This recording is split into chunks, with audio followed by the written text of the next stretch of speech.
While you'll still need to wait on Nintendo's decision to return to the water with a new Wave Race, Utopia is looking to help you get your fix until then. If you're anything like me, then the lack of a new Wave Race title since the days of the GameCube is an absolutely painful reality.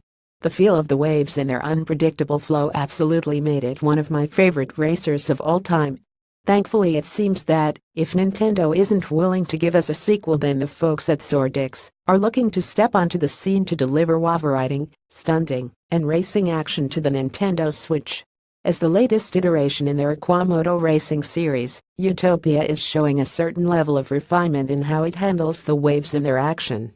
While there were several other jet ski games on the market at the same time as Wave Race, the majority of them failed to embrace the challenge, leaving them feeling more like slightly floaty driving games set on a water-covered road with some ramps.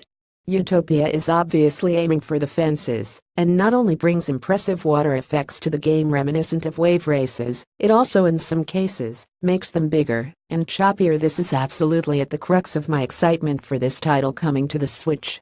The game offers 3 classes of competition, with racing on both runabouts and jet skis, as well as a stunt mode. While, in theory, both racing divisions would mostly be similar, I'm pleased to say there's enough of a difference in their handling and style that both are distinct.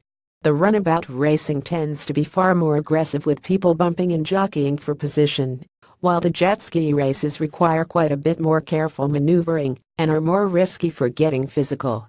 Stunting has never been something I've been much of a fan of, but the number of possible stunts is pretty high. The movement and flow of them feels pretty fluid and consistent, and there are provisions for chaining, so it seems to be well supported. There is online play available, but at least the 2 times I tried to get connected there didn't seem to be much going on at the moment. I'm not sure at this point in the game's life on PC what the windows are where people tend to be ready to go. While the similarities to Wave Race are numerous, and some of the locations in the game feel familiar, I'd say that as a whole the track layouts in Moto are generally more demanding.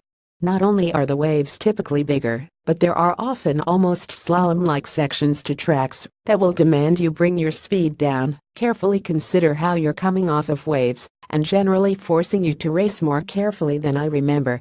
This is actually an improvement and helps make the races more tense and engaging.